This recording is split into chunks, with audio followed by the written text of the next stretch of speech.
Крысціна Сабалявскайце. Сільва Рэрум. Том 4. Літаратурныя зацемкі. За першыя 3 тамы сямейнай сагі «Сільва Рэрум» аўтарка Крысціна Сабалявскайце так распаліла жарсці, што на апошні 4 том засталося з коптурам інтрыг і казытлівых таямніцаў, развязанне якіх нецярпліва чакае чытач. Тут усё пачынаецца і канчаецца аднолькава. Францішак Ксаверы Нарвойш, пляменнік галоўнага персанажа 3 тому Пятра Антонія Нарвойша, а таксама ксёндз, езуіт і прафесар матэматыкі Віленскага універсітэту робіць справу звычайную, але, скажам так, не публічную, спраўляе малую патрэбу на бязлюднай Віленскай вуліцы, пазіраючы ў зорнае неба і згадвае, што Сірыус – найярчэйшая нябесная зорка на тутэйшым небе. Давяральнасць перадаецца чытачу. А яшчэ такую сцэну немагчыма ўявіць сабе ў звычайнай у нашым разуменні школьнай беларускай літаратуры, дзе яе адразу б выкрасіла цэнзура, як штосьці занадта натуралістычнае. І на працягу ўсяго 4 тому, як і папярэдніх 3, я буду прымервацца да сагі, разумеючы, што гэта не для нас, не для нашай самай цнатлівай літаратуры, бо ў нас успрымалася б найменей як выклік. Прымервацца і думаць, чаму.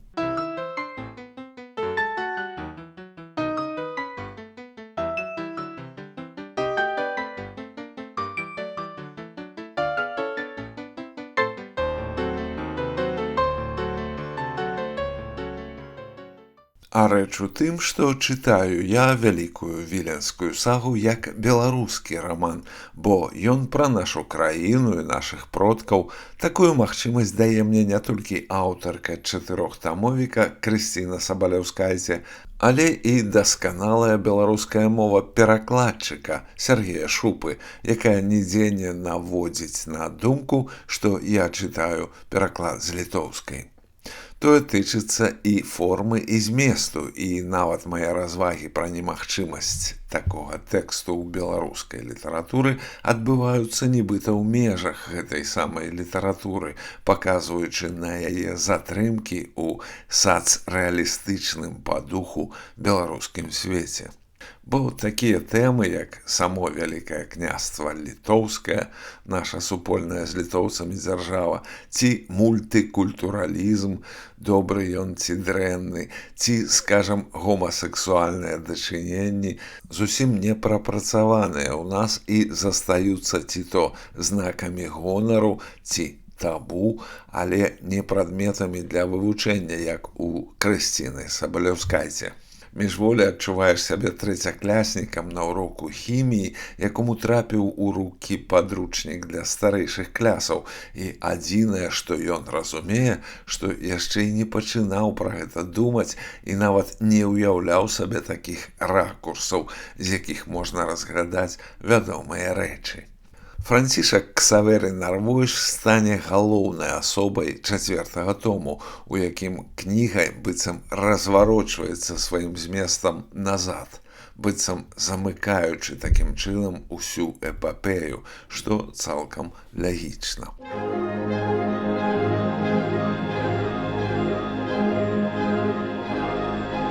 Крысціна Сабалявскайце. Сільва Рэрум. Том 4. Літаратурныя зацемкі.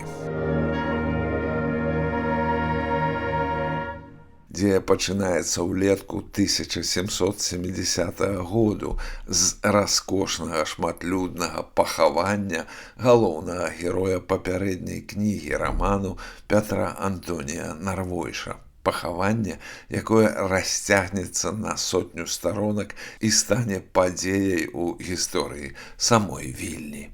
Цытую. Пахавальны кандукт, наперадзе якога нібы човен калыхалася несеная слугамі труна, модная труна з пукатымі бакамі, толькі незвычайна высокая, бо памерлы скончыў жыццё скаваны паралічам, седзячы ў фатэлі на колцах, так яго да канца і не ўдалося выпрастаць. Вось жа гэты ўвесь пахавальны кандукт, які складалі перадусім прадстаўнікі роду нарвойшаў, блізкія і далёкія сваякі, расцягнуўся ад самага двара Пятра Антонія і аж да бабінца іх парафіяльнага касцёла кармелітаў. Іх сабралася столькі, што труну ўжо неслі не толькі праз браму цвінтара, але ўжо праз дзверы ў сярэдзіну касцёла, а апошнія ўдзельнікі шэсця яшчэ толькі выходзілі з пасесіі нябожчыка. Францішак Ксаверый з цікавасцю назіраў за тым сваім убраным у чорнае племем, якое аб'яднала гэтая асаблівая смерць, як дагэтуль іх ніколі разам не збіралі ніводныя хрэсьбіны і ніводнае вяселле. Віленскія нарвойшы нават у найбольшую ліпеньскую спёку не хавалі, амаль цэлы месяц трымалі ў сутарэнні абкладзенага лёдам, нібы кавалак мяса, чакалі толькі таго, каб паспеў сабрацца ўвесь род. Канец цытаты.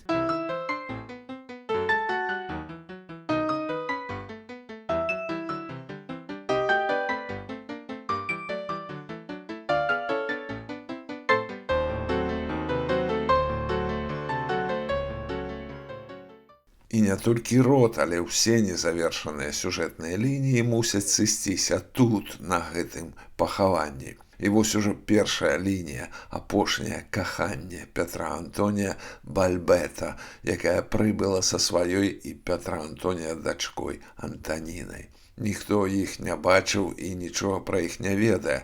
Між тым Антаніна раптам выступае як прафесійная спявачка і сапраўды зачароўвае ўсё наваколле сваёй развітальнай калыханкай смерці, свайму ўласнаму бацьку, якога ніколі не ведала, які і памёр урэшце, атрымаўшы магутны удар, калі страціў Бальбету сваё наймацнейшае каханне.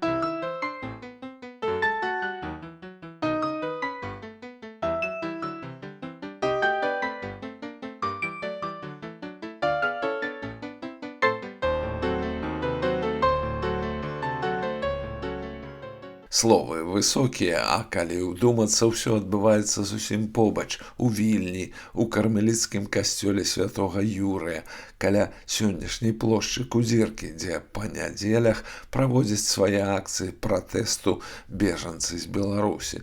Толькі што падзеі раману датуюцца другой паловай 18 стагоддзя. У рамане па-ранейшаму шмат дакументальных гістарычных персанажаў і падзей, але калізіі, інтрыгі, сюжэты, як прывадныя рамяні дзейства, утвараюцца галоўным чынам вакол вобразаў, створаных аўтарскай фантазіяй, што, безумоўна, дынамізуе працэс. Крысціна Сабалеўскайце тут у большай ступені прыгодніцкая раманістка, чым гістарычная белетрыстка. Яна літаральна гіпнатызуе чытача і моцна трымае ягоную увагу.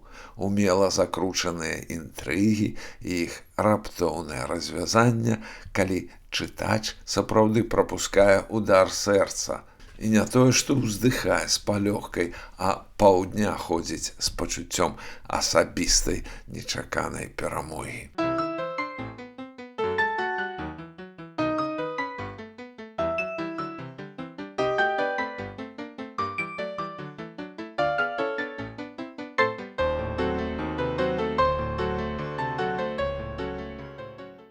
Зрабіўшы выснову пра гэты раман як беларускі, я не тое, што памыліўся, не. Тут сапраўды пра Беларусь і ў словах, і ў краявідах, і ў настроях, партрэтах, ува ўсім. Я сутыкнуўся з тэмамі, якіх у беларускай літаратуры папросту няма, хоць цалкам верагодна яны былі ў беларускай гісторыі. Скажам, выпадкі педафіліі ў нясвіжскай езуіцкай вучэльні і нават са смяротным вынікам.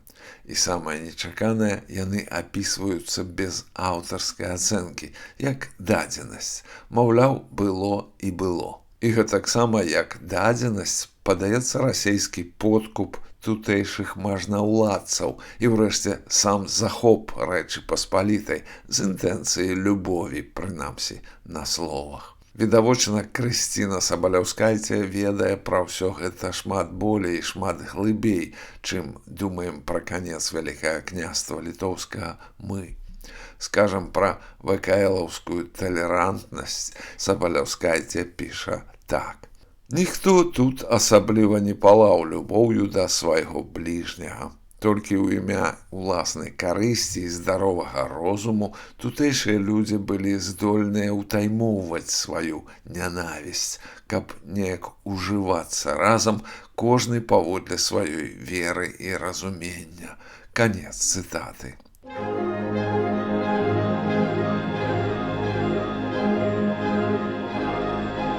Крысціна Сабаляўскайце. Сільва Рэрум. Том 4. Літаратурныя зацемкі. Метафара мультыкультурнасці ВКЛаўскага жыцця таго часу падаецца ў рамане як пустата. Нават абаранак, той кавалак цеста з дзіркай пасярэдзіне, у Вільні кожны пёк па-свойму, як адвеку умеў. У нямецкім квартале веяла прэцлямі і топленым маслам.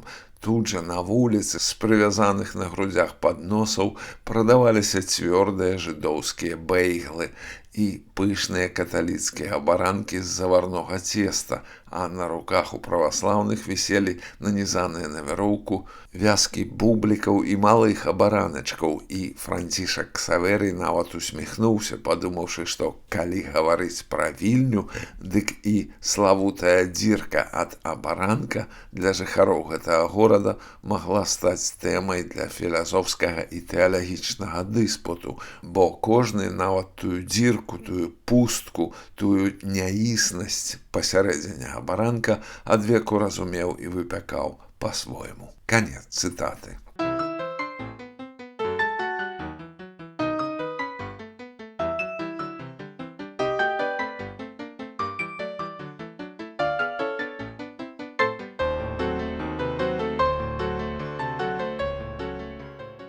Вядома, гэта ўсё плён аўтарскай фантазіі, які разбурае маналітную велічнасць Вялікага княства літоўскага, як яе уяўляў сабе, напрыклад, Мікола Ярмаловіч з яго вядомай кнігай «ВКЛ. Беларуская дзяржава».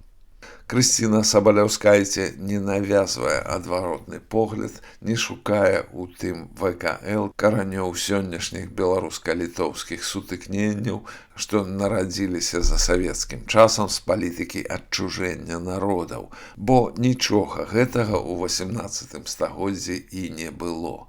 Быў сацыяльны падзел, і акурат тады загаварылі пра яго як пра перажытак, які мусіць быць перадолены. У рамане ўсё часцей, як дзейныя асобы, з'яўляюцца простыя людзі, сяляне, якія былі, вядома, і раней, але як бы не заўважаліся.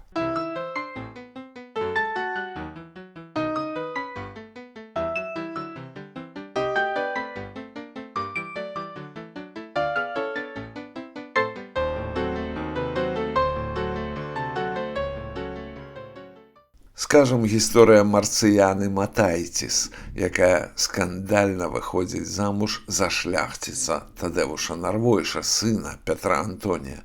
Толькі і размоваў пра гэта. І што Марцыяна сялянка, а тое і не зусім так, яна са збяднелай шляхты, і што мусульманка, а яна насамрэч напалову караімка. Толькі хто ж тут будзе разбірацца? Адно што, дзякаваць Богу, каханне перамагае. І яшчэ адна гісторыя, калі мы бачым селяніна Лаўрына Масюліса у якасці студэнта Віленскага універсітэту, але ўвесь ён талент і напор, хоча стаць архітэктарам. Что ж, будьте вышэй за рамесніка і тым болей за селяніна, і тым болей вышэй за ўсеагульныя плебейскія і састарэлыя густы, настаўляе яго прафесар Францішак Ксаверый Нарвойш. Я ведаю, гэта вялікая несправядлівасць, але вашы будучыя замоўцы вераць, што селянін толькі і можа збудаваць што хату або клець, а не палац або касцёл. Масюліс. Спраектаваў Масюліс. Неяк гэта не гучыць як подпіс пад архітэктурным краслюнкам палаца. А якое дзявочае прозвішча вашай маці? Пытаецца прафесар. Ах, там яшчэ горш. Урэшце надаецца прозвішча хроснай Гуцевіч. Лаўрын Гуцевіч. Становіцца ў будучыні галоўным архітэктарам Вільні.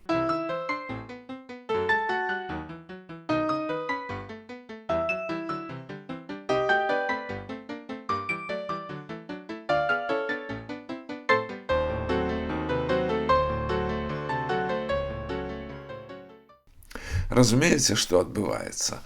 Скасаванне, толькі самыя пачаткі скасавання сацыяльнай дыскрымінацыі, вялізнага цывілізацыйнага працэсу, калі селяніна для яго ўзвышэння трэба было грыміраваць пад шляхціца. Гэты працэс, між іншым, не скончыўся і сёння, і ніхто не скажа, чаго ён нясе болей – справядлівасці ці стратаў. Тым часам побач з гэтым адбываецца іншы працэс – роды, у якіх амаль што гінуць і парадзіха і двайняты.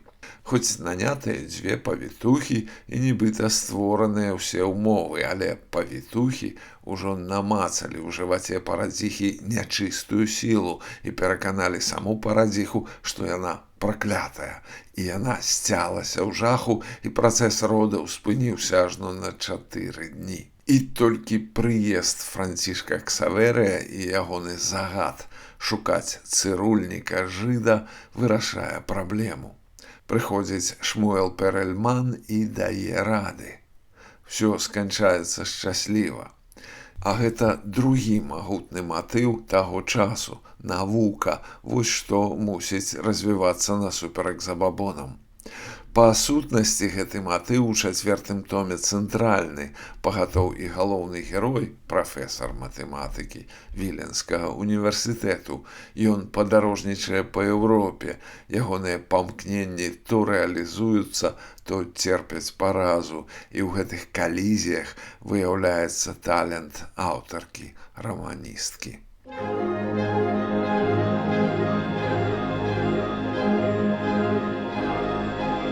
Крысціна Сабаляўскайце. Сільва Рэрум. Том 4. Літаратурныя зацемкі. Галоўны герой – выхаванец езуітаў. Ксёндз і прафесар матэматыкі упершыню адправіўся ў Францыю ў маладым веку. І там яго суправаджалі 2 калегі-французы. Кажу пра гэта для таго, каб расказаць пра яшчэ адну важную лінію – пра каханне. Наш Ксёндз, зразумела, не можа мець сям'ю і нашчадкаў і лічыць гэта вялікай сваёй стратай. Аднойчы нават здараецца сцэна адчаю з нашым воінам Хрыста, калі ён на літоўскім раздарожжы лупцуе пугай скульптуру журботнага Хрыста. Але ўвесь час ён знаходзіць сведчанні грахоўнасці сваіх продкаў ці счытвае намёкі ў паводзінах сваіх сучаснікаў. Ці ўвогуле, думаю я, ці тэма гомасексуальнасці магла б свабодна раскрыцца ў беларускай літаратуры, што не магла б за савецкім часам, гэта зразумела, бо яна наўпрост падпадала пад крымінал. Але ж і часу мінула нямала, і літаратура даўно пішацца не толькі на падкантрольных тэрыторыях. І калі не, дык пра што гэта сведчыць?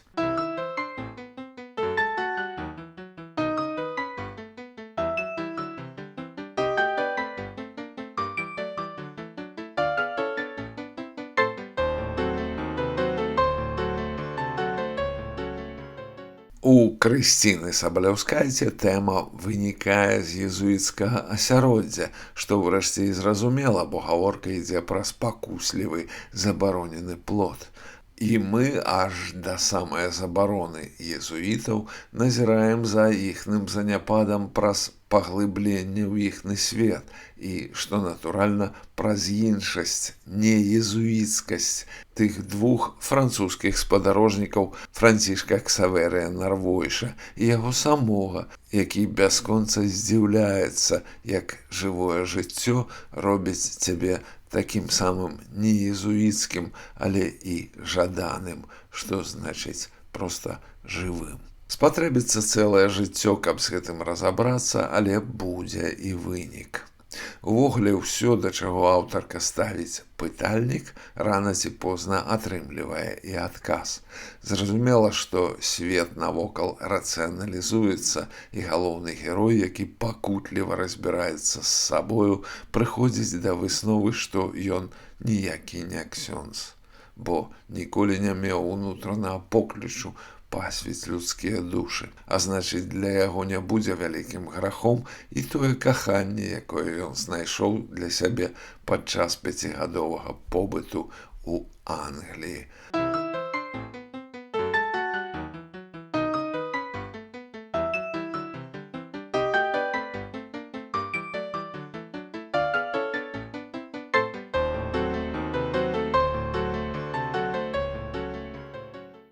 Тым часам адбываецца крывавая французская рэвалюцыя, над лёзунгам якой аўтарка змушае задумацца. Цытую. Калі як гром з яснага неба прагрымела вестка пра тое, што ў Францыі адбываецца рэвалюцыя, ён, пачуўшы пра яе лёзунг, нават уздрыгнуў. Некалі чутыя ім разумныя словы аб праве на свабоду, уласнасць, бяспеку і абарону ад гвалту, якое павінна належаць кожнаму чалавеку, стала лёзунгам крывавых і галодных натоўпаў, што лютавалі ў Парыжы. Свабода, роўнасць, братэрства. Страшней і не прыдумаеш. Бо калі за гэты лёзунг ухапіліся цёмныя дурні, зразумеўшы, што свабода, калі можна шалець без ніякай адказнасці, а роўнасць, калі ў іншага больш заможнага і працавітага можаш сілай адабраць яго ўласнасць, з усяго таго братэрства выйшла такое, што цяпер на вуліцах Парыжу і па ўсёй Францыі яны адны адных забівалі як браты. Француз француза, як Каін Авеля. Вось такое выйшла тое іх братэрства, што сцякала рэкамі крыві. Канец цытаты. 4 тамы вялікай віленскай сагі прачытаныя. Натуральна, думаецца пра працяг, хоць толкам і не ўяўляеш, якім ён можа быць, калі ўжо пад расейскай уладай татальна мяняецца само жыццё. Хутчэй за ўсё, гэта можа быць толькі зусім іншая кніга, з зусім іншымі падзеямі і міжлюдскімі дачыненнямі, але не працяг. Эта гісторыя скончылася разам з канцом ВКЛ і можа мець працяг хіба што з яго адраджэннем.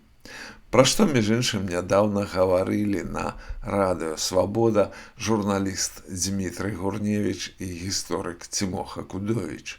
Яны разважалі пра тое, што магло б стаць падставай, каб Беларусь ізноў стала вялікай. Гэта адсылка да вядомага амерыканскага лёзунга і да Вялікага княства літоўскага. Але Цімох Акудовіч не ўбачыў вялікай Беларусі ў ВКЛ. Дакладней, яна там ёсць, яе там трэба вывучаць і, калі хочаце, культываваць, але веліч сваю трэба шукаць у сённяшняй Беларусі, рэальнай краіне, якую прызнаюць у свеце і ў якой сябе прызнае ўласны народ. Маўляў, рухацца наперад можна і трэба толькі з сённяшняй прыступкі. Гісторыя ў нас багатая і слаўная, казала калісьці паэтка Тацяна Сапач, і гэтага ведання мне дастаткова. Падобнае ўражанне пакідае і Сільварэрум. Наша гісторыя не тое, што добра было б паўтарыць. Гэта грунт. Яго абавязкова трэба ведаць, і чым глыбей, тым лепей. Але пісаць гісторыю трэба са сваёй прыступкі і далей.